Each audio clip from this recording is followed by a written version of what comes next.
I'm Michael. And today we have our top 10 games that we learned in August 2025. That's right. And it was packed. A busy, crowded month. Holy mackerel. I learned 84 games. I learned 81 games. It's a lot. And we were playing a lot of the games that we received at Gen Con. That's right. So many games. August, am I right? Yeah.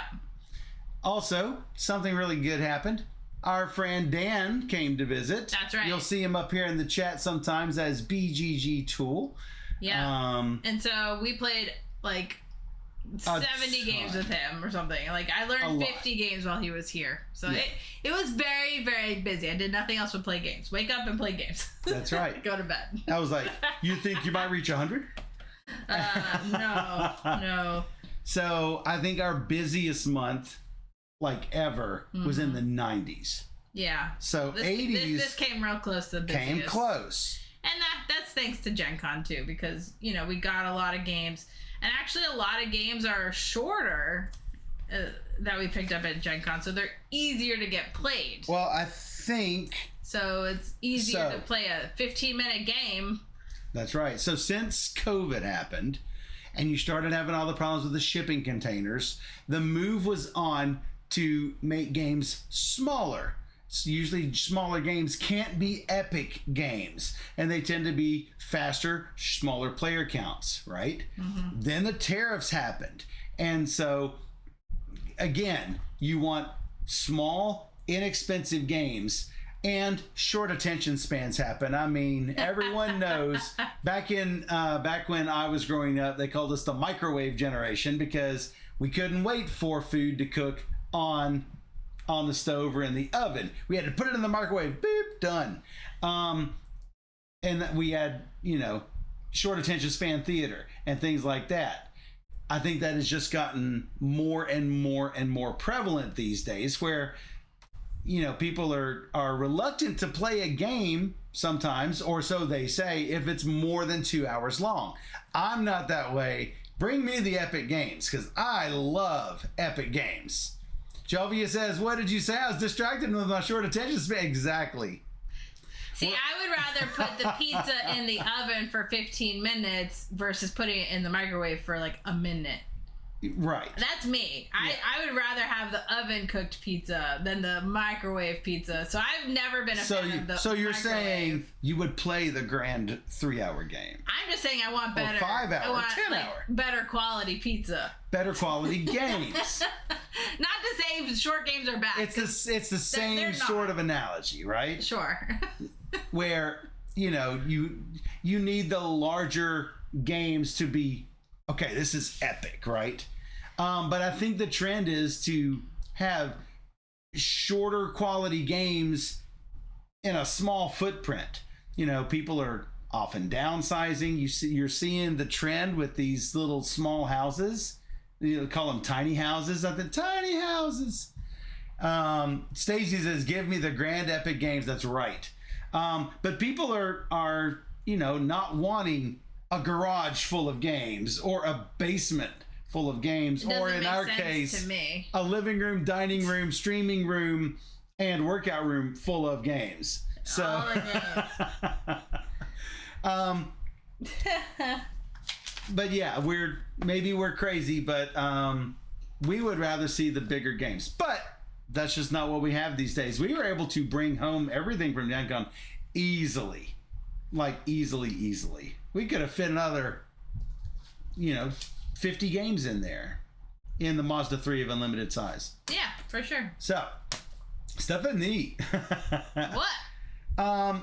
That's not to say that there's not room for filler games or just hour-long games.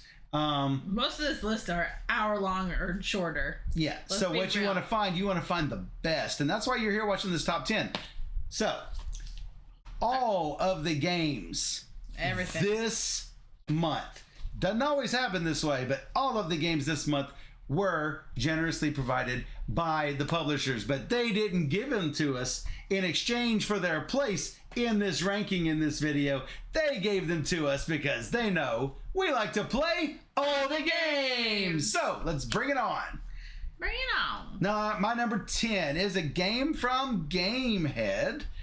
Our friend Paul and Gamehead. No Loose Ends. It's a trick-taking game. I love trick-taking games. In No Loose Ends, you are a thief trying to get away with whatever you're trying to do, a big heist or something, and you want to leave no loose ends. So you have to take one of the cards from your hand and put it as your bid. Here's the catch. You can only what is it? You have to match with either the color or the number. Yes. Whenever you are... Or the lead trick color. Or the lead trick color, in the case if you're trying to put a Trump suit over the top of it. So, if you do not follow exactly that way, it's a loose end. So, you have to really calculate, with these that I've got, can I actually do this with the right colors and numbers that I need? Well, and it's really tricky. It's really weird because you're bidding these cards from your own hand. Yes. So you might have cards left over at the end of the trick if you bid less cards than, let's say, Michael. That's right. So I would have an extra card in my hand. That's right. Or two. It's weird. Yeah, it's so you're going around putting out your cards for bid, and those are the ones you want to try to match up. Though that is evidence, and you want to try to cover the evidence. Otherwise, it's a loose end. That's right. I think we start off with like 12 or 13 cards, 15 cards. Is a lot of cards. Yeah, a lot of cards. And you're using all players. Of them. Right. And you're using all of them as your evidence, whether it be one card or 4 cards. But as you are, you're going around the table bidding your evidence, and you'll eventually see, oh, she cut out early. I might have a chance. So. But you don't want any, what? Isn't there like a term of like snitches? Is that something else? Oh yeah, there's a few little twists and turns in there, but I think I really enjoy trick-taking games that have a little bit of a difference to what you're used to seeing in trick-taking games. You know, people are used to, bidding only once around, and what you say is what you're bidding. This is a little bit different, and I had to use a little bit different thinking when playing this game. Yeah, so that makes it interesting. It really does. Yeah, that's a good one. Highly recommend checking out No Loose Ends from Gamehead. Yeah. Your number 10 is my number 9. I know, we have first crossover of the day. Right. So and not all of them are crossovers. No, we have a few though. We do indeed. So my number 10, your number 9 is Age of Galaxy. That's right. Which is kind of weird because it's I guess what, second edition. Second edition. We played the first edition back in prototype. Not this one, but the original. Right, the original when it was going to Kickstarter from Ice Makes, and now there's this new bigger box edition from Portal. That's right. And I like the bigger box. I love the bigger box. I like it. I got to say that small box is really hard to. It's really small. Because the game board was just a bunch of cards put together. Right. And, they could bigify it with the large box edition from Portal, and they did. Yeah. So what's cool about this game is that you have like 7 cards at the beginning of the game, I think, and you're really only going to play 3 of them to any major effect that's going to give you bonuses. So you have to pick and choose how you want to play these cards. They're all good. You're going to want to play them all. And what your strategy might be for the game. It gives you bonuses. It lets you know what planets you can colonize. So all of these things are super important. Yeah, and you're going to want a majority of a color so you can score that color at the end of the game. So if I have 2 green, my majority is green, and then I know I can score the green condition at the end of the game. So you're going to try and shoot for more towards this goal that you have now. But what's interesting is that it's like you're going to have 3 actions each round. I think there's 5 rounds, so it goes pretty quickly. And these actions are pretty important. You don't want to waste any action. So making sure you're doing the right thing, like going up the tech tree to unlock cool abilities, or to colonize a planet, or to build ships or something. I mean, there's lots of things to do. I love tech trees. Well, yeah. Love tech trees. Yeah. Now, I think that this game is ripe for having an expansion with different tech trees. I think that would... Yeah, they never did that with Age of Civilization. Right. But nobody ever picked it up to do a bigger edition of it, so you never know. Portal does like expansions. Portal does it. So yeah, for sure. As you move out, you will explore more of the galaxy, and you'll know the spots that you can colonize. And the one thing that killed me, I had like 2 of one color, 2 of another color, and 3 others. At the start of the game, you can discard some and draw up. So I discarded all of my singles and ended up drawing 3 green. So what happened was, I'm like, I'm going green now. I was hoping to pair up these other ones, triple up these other ones. I'm going to go green. And then we're all booking along the galaxy and everything, and no green planets were coming out. And I'm like, what am I going to do? No green planets. Well, you need to upgrade your technology so you can at least do purple planets. That's the thing. I was able to colonize water planets, but that didn't help my green scoring strategy. I get it. So, there is a variant where you can have the galaxy revealed at the start. That could help mitigate any of those maybe feel bad situations when you get all the way through the galaxy and go, I have nothing to colonize. That's my color. Or, no opportunities for me. So anyway, I did have a lot of fun with Age of Galaxy, making, just about the top 10% of games on our lists. I mean, so not too shabby. That's not too shabby in a crowded month. That is Age of Galaxy from Portal Games. Your number 9 game.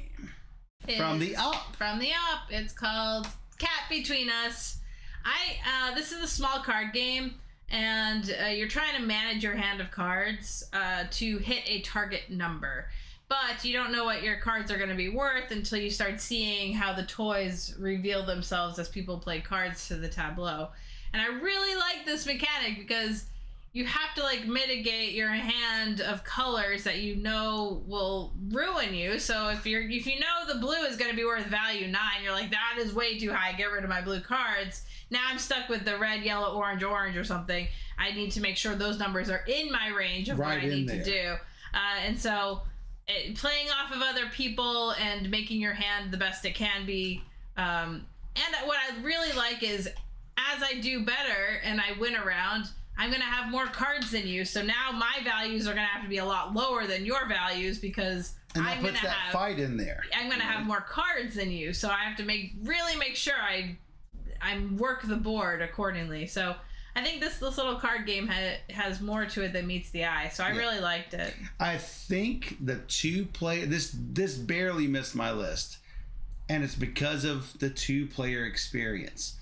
At 3 players, it shines. And I think it might be either it will be as good or a little more chaotic with 4 players, but it's too predictable with 2 players because you only put 2 players in each column. So what would happen is Steph puts down a card and then I follow, basically making it what I want. And she puts down a card in another column because she has to, and I follow.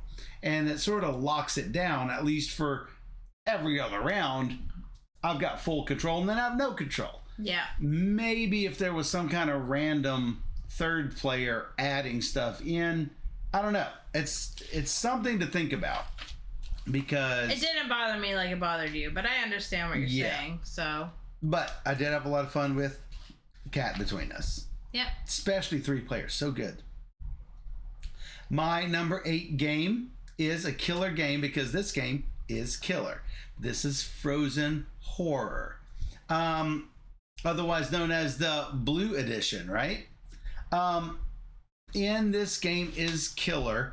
If you remember the original, it was on a spaceship and it was basically Alien right?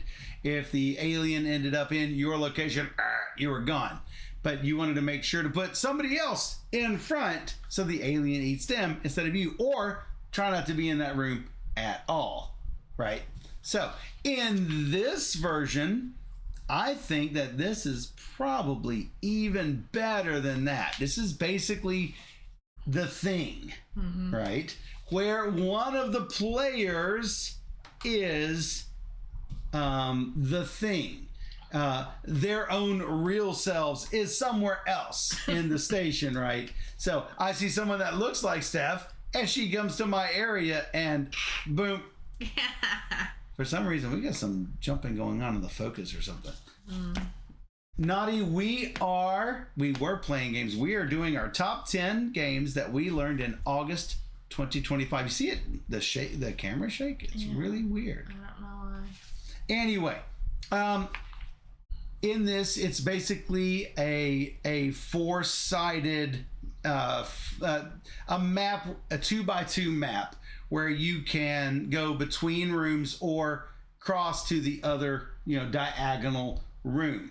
Again, trying to go around playing one card as a movement and one card as your action. A lot like you do in the original This Game is Killer. And then you're going to reveal who is the thing, who is the alien. And if you're in a room alone with the thing, it gets you and takes you out. So thanks for following, Naughty. Thanks, Naughty. So yeah, highly recommend checking out This Game is Killer Frozen Horror from Smirk and Dagger. Yeah. Especially if you like the first one, you'll love the second one. Oh, for sure. I checked out the BGG ratings for this. Yeah. It's like a full 0.7 of a point higher than the. It is better. I think it's better. I do think it is. They better. did. Usually sequels are a letdown. This is one step bigger. Yep. This game is an asterisk. My number 8 game of August was Sky Garden from Uchibakoya. Now, this is, I think, currently on Kickstarter, or is coming soon to Kickstarter. So, if you like Aqua Garden, I don't see why you wouldn't like Sky Garden. To me, I played Dino Garden and Sky Garden and Aqua Garden, but I think I like Sky Garden the best. That's your favorite. That's surprising because dinosaurs are your thing. I love dinosaurs. I think there's just a little bit too much going on in Dinosaur Island to like make me want to be like, yeah, let's play that one versus this one, which is just very relaxing kind of feeling, and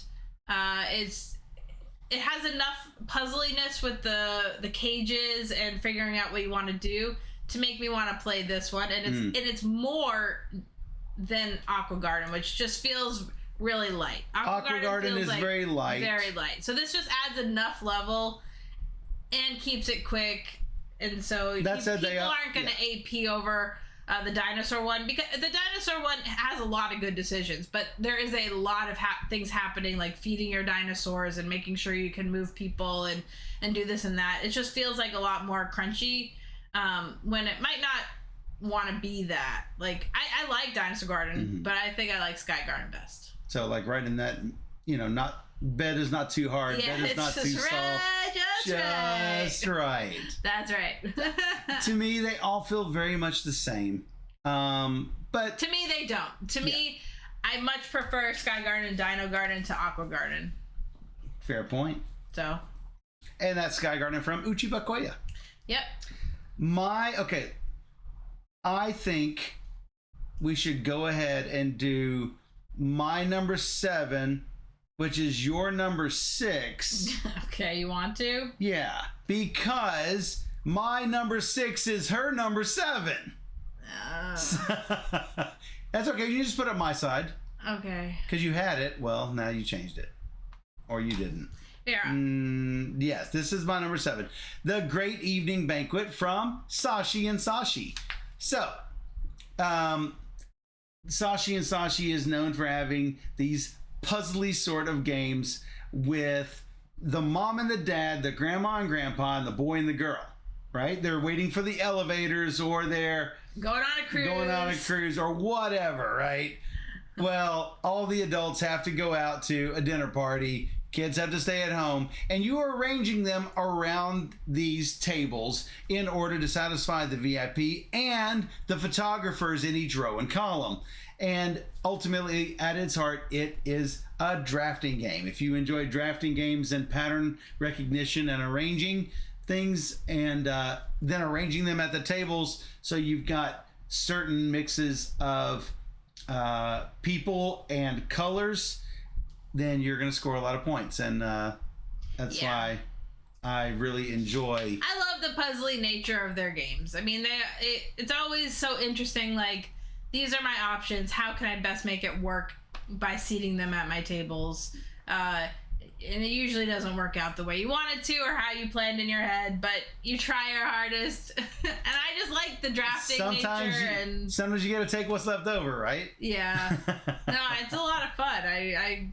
So I really like it. Yeah. So it's got the art that you expect from Sashi and Sashi. So if you've enjoyed Come Sail Away or In Front of the Elevators or any of the other Sashi and Sashi games, this is going to be right up your alley.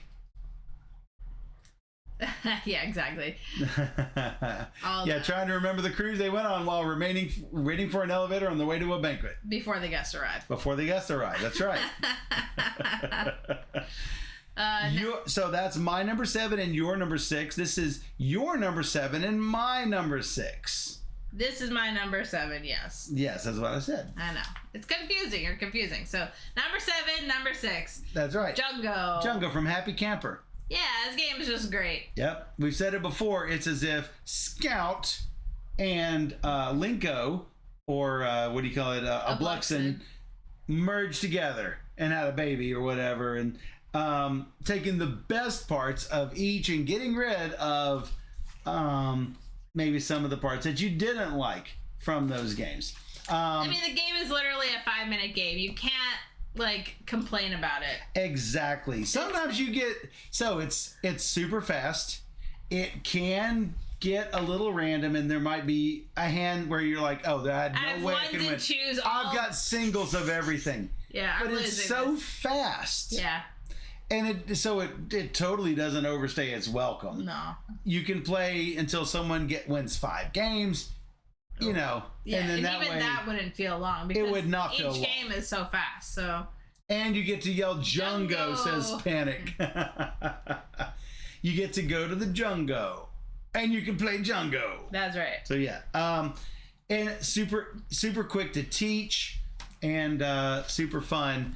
It made all of these games would have been so much higher had it not been a full month. Of 81 to 84 games. It was a crowded month. Number so only the best. I think 2 to 6, 5. I don't know. It's not up here, so I don't know. Please hold while you continue to talk. Oh, I mean, great game. I'd do it. Good job. I'm gonna do my next one, which that's Jungo by Happy Camper. The player count is 2 to 5 players. Yeah. So, which a lot of card games do not play 2 players very well. For consistency things, I'm still gonna say my number 6, just in case anybody missed it, is sure, the Great Evening Banquet. Good because job. It deserves to be higher, Michael, by 1 point. I thought about it. I really love it. I think it's great. All right, so hey, guess what? We have another crossover. And we have another crossover. I mean, dang. Now, so she asked me if I did my top 10 this morning, and I did. She doesn't populate the spreadsheet that we use before I put mine in because she doesn't want to make me think anything different than I think, and I put it right where I thought it should go. And so did you. Number 5. Number 5. We both said number 5 is Lunar Skyline from Dead Alive Games. This is a really cool trick-taking game because each card basically has 2 icons on it. So if I play a red card, it has that icon as every other red card, which would be like water and lightning energy or something. Yeah. And so when I lead the red card, he doesn't have to play a red card, though he could, but he just has to match one of the symbols on it. I could play water or lightning or water and lightning. Which would be the orange card or purple card or red card. That's correct. The rainbow. It's just, it goes. You got to think of the rainbow wheel. That's how I think of the rainbow. I don't remember the symbols, but I remember the rainbow. So it's cool because you have to bid accordingly on how many tricks you think you're going to take. But if you slough off in this game, it's counting as winning a trick. Yeah, so you keep your card. You're smuggling the card. Yeah, you keep the card. So if he plays a red, but I don't have a purple, red, or orange, I only have the other colors. Well, I slough off because I can't match one of the symbols, and that is now a winning card for me that I played. Right, and I got to be honest. Sometimes you don't want to slough off.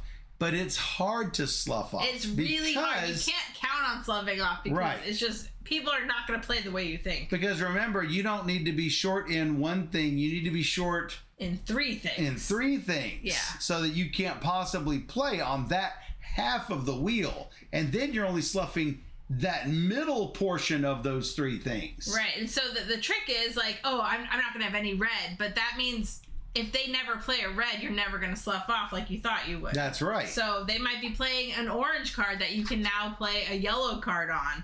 So you weren't planning. You're like, he's going to play tons of red, and that never happens, and then you don't make your bid. That's right. So, and when you have completed your number, like if I said I was going to take 5 and I've taken a 5th, including if it was smuggled, I will then take one of the in-hand scoring goals, which is not necessarily the end of the game, but that goal might be, hey, whoever's, you're going to score for all of your water symbols on your cards that you have taken, or you're going to score for if you have each of the symbols once in your scoring area, you get 7 points. In addition to the points that you're going to get for scoring your normal tricks. So I love that. I love all of that. Timing matters with everything with this, because let's say that you only had a goal of 3 and I had a goal of 5, and I'm going to get that card. You could take that card, score 0 for it, making it so I get nothing for it, because I was going to score these big points, but no, you can steal it from me if you take 3 before I take 5. So timing is, any other month, this could have been right at the top, because I love what this does. Yeah, it's really interesting. We often play lots of trick-taking games, etc., and this is definitely one of the better ones we've learned. I agree. Recently. This one stays in the collection that is Lunar Skyline from Dead Alive games. Yeah. Yeah. And then your number, already at 4. My number 4. We're just moving right along. Yeah. Not on your list. No, I did like it though. I had a lot of fun with this. I did like it. So it is Journey Adventure Quest, or Jack. They were in a little tiny booth at Gen Con, and we thought we'd give them a try at Triceratops Games. And they were like, yeah, we'd love to give you a review copy. So we played it. Absolutely loved it. In Journey Adventure Quest, you are all adventuring off together to defeat this monster. Now, you can play in competitive mode or non-competitive mode. And basically, it doesn't mean that in competitive mode I'm beating up Steph or anything. It just means a few attacky cards versus a few not attacky cards, or end goals that are competitive versus everyone just does as the best they can. So if you might think, oh, well, I don't like take that games, I have to play non-competitive. It's not take that like that. Mm-mm. Ultimately, everyone is trying to defeat by themselves, in either mode, one monster, right? How do you do that?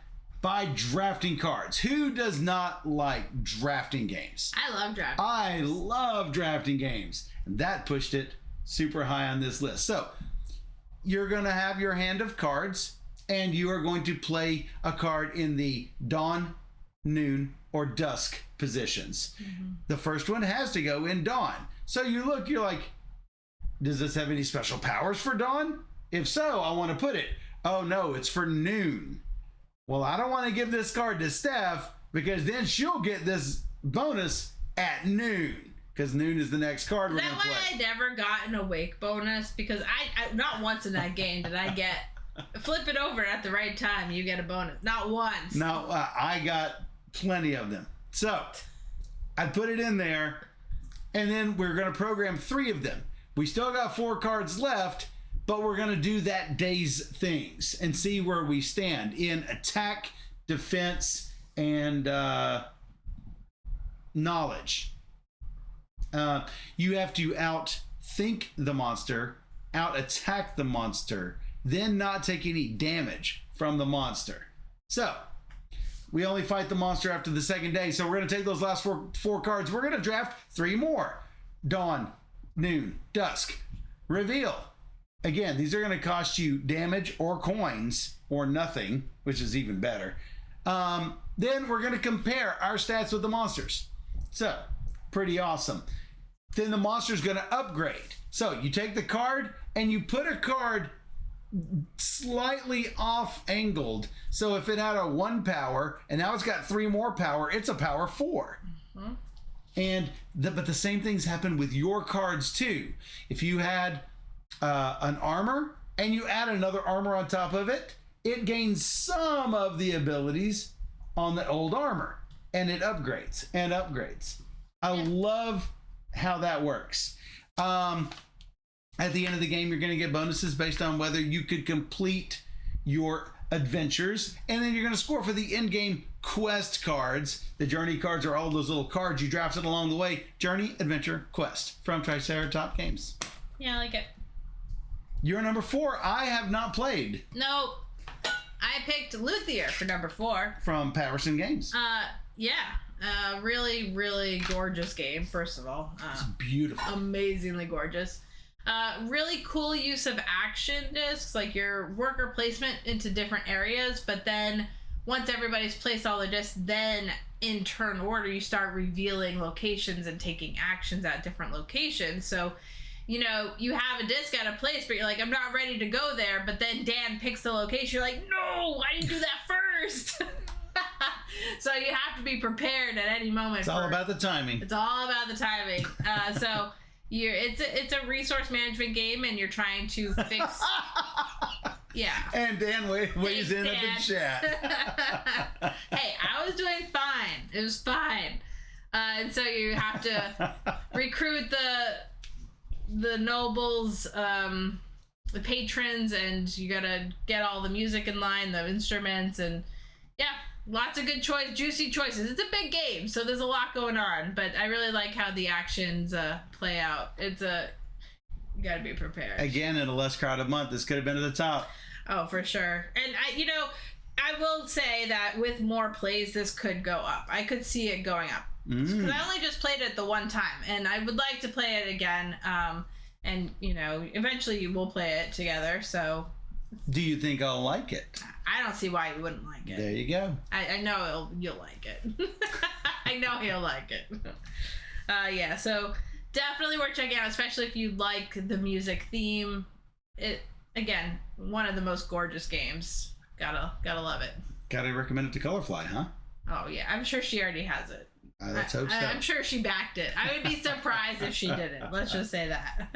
That's Luthier from Patterson Games. Yeah. My number 3 game is from All Play. It is Merchants of Andromeda. In this game, you are using your multi-use cards. You are going to take one as a resource. You're going to take one as an action. You're going to take one, put it up for auction, where someone's going to get a resource and an action for just as it like you had done your other 2 cards. And there are lots of different things that you can do, and I really love how all of it works together.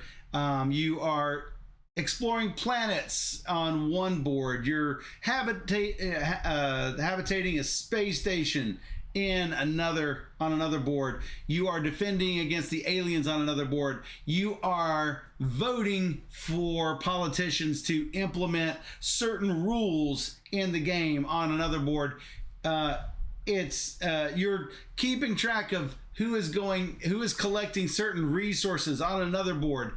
And all of these in like a medium-sized box. That box is full. It's bulging. Yeah, bulging full. I love multi-use cards. Again, multi-use cards. And so I think that if you enjoy games like that where when you draw a card, you have to make a decision right then. Do I put it up for auction? Do I take a resource? Do I do the action? You draw another card, you might be like, oh, that's the action I would have rather had. But if you wait too long, don't wait or it'll be too late. You're going to draw a card. It's going to be like, that's not what I wanted for this last thing. That's right. And I love games like that. Super fun game, Merchants of Andromeda from Allplay. Nice. Your number 3, something totally different. It is a Frienda. From Osprey Games. That's right. And I really like this one. The mechanics are very simple. You are drafting a card and you put it into your reserve, and then you pick a card from your reserve to put into your Ofrenda. And your Ofrenda is an altar-like place where you put frames to, welcome the dead back for the Day of the Dead celebration. Your relatives, right? Right. And so in this game, you're drafting these cards, and they all want conditions met. So, it wants to be next to 2 green cards, or it wants to be next to only Sugar Skulls. Sugar Skull the pictures, They're called Sugar Skulls. Yeah, Sugar Skulls. Or salt, or milk, or whatever. Every card has colors and icons, and so you are going to want to place these all accordingly to score the best possible thing. You're going to try and light the pictures if you meet their conditions. Lighted pictures will score for candles that you've managed to unlock, and marigolds that you've unlocked. And so all these different things will help you score points at the end of the game. And it's very puzzly, but the mechanics are very simple. So it's just a matter of trying to solve the puzzle. Right. And I like that a lot. It's my kind of game. Yeah, taking cards and candles from the market. Yeah. And sort of coloring them up sort of like you would Small World style. Yeah, you don't want to spend too many flowers. Yeah, you got to spend those marigolds, right? You don't want to, though, because you want those marigolds, because they're very important. That's right. So, juicy decisions, and I like it. Play it. My number 2. No, we're not going to say anything else. What? Keep going. My number 2 was so close to being my number 1 game. I weighed these 2 games. So you had to take time and think about it? I had to take time and think about it. See what you did there. Yep. You've been hanging around me too long. Yep. Those dad jokes just rubbing right off.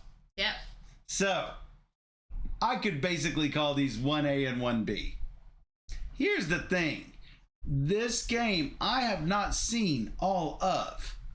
Yeah, we played 12 there are rounds. 40. There are 40 scenarios plus a rebirth pack after. This could rise up to number 1. I fully anticipate seeing this and my number 1 on my top 25 of 2025 list at the end of this year, because these 2 games rose to the top in a crowded August. Take Time from Libaloot is fantastic. It's amazing. It is amazing. So playing these cards, so you have to fill a clock with the cards in your hand, and you're doing it face down, and it's cooperative. I can't tell Steph my cards, so I am playing these blind around this clock face, and they must go from lowest to highest.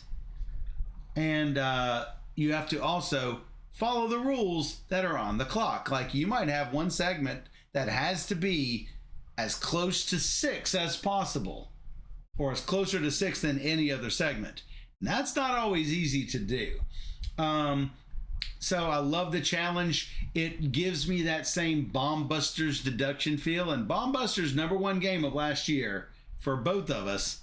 So I gotta say, this game it's super. I would be surprised if it were not in my top 10 games of the year. Me too. So that is Take Time from Livealoot. You should take time and get yourself a copy. Do it. Your number 2 game is my number 1 game. That's right. And like I say, it's amazing. Hey, TNT Tabletop rating. What were you playing? Just in time for my number 1 game and your number 2 game. My number 2. We will give a recap at the end of this. Yep. My number 2 is 10B, and your number 1 is 10B. From Cozy Cub Games. Soon to be from Mighty Boards. Mighty Boards. Not going to Kickstarter, by the way. I said that wrong before. Oh. But just straight to retail. Then you should pick it up straight to retail. Am I right? 100%. When this is available, everybody needs to go get it. Yes. We love this. If I didn't have it, I would run out and get it. We love this game. It is, well, first of all, super cute. Yes. And the artwork colors is pop. Amazing. I love brightly colored games. This is number 1. Number 1 for August 2025. We played 81 and 84 games that were new to us in August. This is my number 1 game and her number 2 game. My number 2. That we played all month, that we learned all month. This is a drafting game. You're going to draft your position in the turn order, first of all, and then it will give you some sort of bonus when it's your turn. You're going to be able to buy cards from the display or get you little life preservers to help give you bonus actions. But basically, you're trying to build out your streets, and each individual card is going to have some sort of scoring condition on it. And the placement of those cards is super important. You can't just put them anywhere. No, because if you take a card that's like, oh, this scores for seagulls on this side and this side of the card, well, you're going to want to put it next to a card that already has like 2 or 3 seagulls on it, because that's already going to start scoring you points. And then the next card you put adjacent to that, if you have seagulls, is great. But that card might be like, score for trash cans on either side. And so hopefully that card has a trash can. So it's very puzzly, tons and tons of ways to score points. It's just, you're building out this city of streets and piers, and there's golden cards you can get that will score for the whole street, and then there's like resident cards that will score hidden goal style things, like, oh, this street wants to have 12 clouds. Okay, great, now I just need a whole lot of clouds on the street. So lots of while things. You're at it, just putting extra scoring conditions out. Which, yeah, it's so awesome. I love creating my little streets. Yeah, it's just so satisfying. It is. It really is. One landmark per street, and then putting it out. The first time we played, I totally cheated. I put 2 landmarks on the street, and then I said, "Okay, I'm going to retcon this." Can't do that. In the worst possible way for me, I'm going to put this landmark on an empty street. So that's what I did. Heroic says, "I'm going to take the time to play Timby." Corsi says that's a great way to round out a top 10B list. That's right. That's right. I mean, I had the top 10 and the top 10B as well. Okay. It's this game is just so charming, and it's not even really doing anything all that new. It's just done well. It's just really a great game. I could play this with so many people. Yeah. Taking an action card earlier gives you lesser actions but more things available on the board. Mm-hmm. If you're going later, that means there's less maybe good on the board. Someone might take what you wanted, and then you're going to go second the next round, or third or fourth the following round, but you might get many more actions. I love push and pull, interesting decisions. The market is basically like a draft. Yeah. I love the positional scoring. I love all of it. I love it. Perfect. 10B. 10B.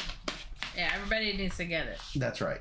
And your number one should come as no surprise. No. If anyone is paying attention. Overtime. Cosmic Beat, straight to the top of my want list. Yeah, you'll love it, Cosmic You'll Beat. love it. My number one is Take Time. Of course. Your number two.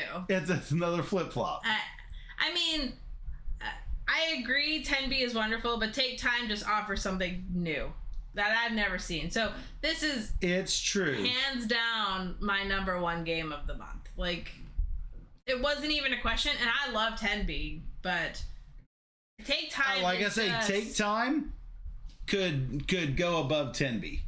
It's so good. And we played the first 12 games so far, and it's getting interesting. I mean, it already was interesting, but it's so fun. I don't even know how to explain it, but it's just something I want to keep playing. I want to keep going and just play. And we will. And we will. We're going to finish it for sure. So we rarely get a chance to play games over and over. This one we will. For sure we will. 10B is a 10B out of 10B. True story. So Take Time. I've only got 2 10s, but it's definitely a 9. Take Time is innovative to me. This is doing something new, and it's hard to find that these days. Honestly, we play, like I said, we learned 80 something games this month, and this one stood out for me by a long shot, by a lot. So this is a double rainbow, everybody. This is double rainbow. I do not give out double rainbows very much, but this is a double rainbow. What's double rainbow? 9 and 10? Yeah. There you go. 9 or higher out of 10. And rarely do I give a double rainbow. Double rainbows these days. It's rare. Right. I agree. So you got, now keep in mind. That's the second time you said that, Stacy. I will say, if you are not a fan of The Mind, you probably won't like this. I'm not saying it's like The Mind, but it's not really. It kind of gives me this similar feeling. How it gives you the feeling is that you are predicting what the other player has based on their actions. How they're doing things. So let's say the cards are valued from 1 to 12, right? And let's say I have a 12 in my hand and it's my turn. I instantly put down a card. What card is that? It's a 12, or it's a 1 if I put it in the lowest spot. And if you'd instantly know that. And if you didn't, we would be very confused when we reveal. Exactly. So there was a segment that we could have put down a card, right? That you had to have the lowest and second lowest cards in 2 spots. Steph put hers down instantly in one of the slots. Susan was next. She instantly put down her card in the other slot. And then Steph later on was like, oh, well, I should probably, just in case, I'm going to put my 3 down over here, just in case. Well, here's the thing. Steph's first card was a 1 or a 2, I think it was. 1, yeah. Susan's was an 8. And we're all like, we thought you had the lowest. If Steph did not put the 3, we would have been sunk. We're like, what are you doing? It's like the Jelvia's emote right there. So thankfully, I saved the team that time. I was for sure that she had a 2 or something. Bomb Busters and the Mind, yes. I would say that. Yeah, I mean, I do think it's easier than Bomb Busters to learn than like Bomb Busters. Yes. And like play than Bomb Busters, and the games are really, really quick because you're only playing 12 cards and then you reveal and see if you did it. So James, you worked on this rule book? I had no problems with this rule book, gotta say. So yeah, so loved it. I love this game. Yes. I do highly like I say, it's 1A, 1B for me. No, I know, and I get that. There. I just want people to know it might not be for everybody. It might not. You're correct. It's definitely for us. Definitely for me. If you like co-op, you like deduction, it's super fun. Yeah. Super fun. So, here's the recap. This is what everybody fast forwards to when they want to find out what it was. Right. My number 10, No Loose Ends, a trick-taking game from Gamehead. Number 9, Age of Galaxy from Portal Games. My number 8, This Game is Killer, Frozen Horror, Smirk and Dagger. My number 7, The Great Evening Banquet from Sashi and Sashi. My number 6, Jungo from Happy Camper. Number 5, Lunar Skyline from Dead Alive Games. Number 4, Journey Adventure Quest from Triceratops Games. Number 3, Merchants of Andromeda from Allplay. Number 2, Take Time from Libellude, or it should say 1B. Number 1A, 10B from Cozy Cub Games. My number 10 was Age of Galaxy from Portal Games. Number 9, Cat Between Us from The Op. Number 8, Sky Garden from Uchi by Koya. Number 7, Jungo from Happy Camper. Number 6, The Great Evening Banquet from Sashi and Sashi. Number 5 is Lunar Skyline from Dead Alive Games. Number 4 is Luthier from Paverson Games. Number 3 is A Frienda from Osprey Games. Number 2 is 10B from Cozy Cub Games. And number 1 is Take Time from Libellude. That's right. And I learned 3 expansions. Whoa! In addition to these 84 games. Yeah. That's awesome. 2 for, That's a good month. 2 for Railroad Tiles. I can't wait to play more of those. And Cosmic People Beat want to know the ranking of those. Yep. Cosmic Beat wants to play Railroad Tiles. So yes. Definitely awesome. Steph, any favorite Railroad Tile expansion? I mean, I've only played 2 of them, and I prefer Lakes over Energy, but only minimally, like very minimally. It might take a minute to play through them because, man, we just got so many games to play. No, I'm gonna play them at like Tuesday group. But thanks to Dan, I would say we knocked out maybe a third of our Gen Con haul. So another couple months to get rid of all those Gen Con games. And and you know what happens whenever we play a game. Play 1 game, get 2 more. Play 1 game and get 2 more. Yeah, so we have a lot to look forward to this coming up month. And, you know, we'll probably even get some Spiel releases in here that we're going to show off as well. So very excited to see what else is coming up. That's right. I'm excited because I've only learned 1 game this month. It was a good game. I mean, it's already September 3rd. I know, I'm falling behind. I mean, you gotta... behind. At this rate, you're going to only learn 10 games. Then we're going to have an easy top 10. That would be easy. Your worst game at the bottom. You're not wrong.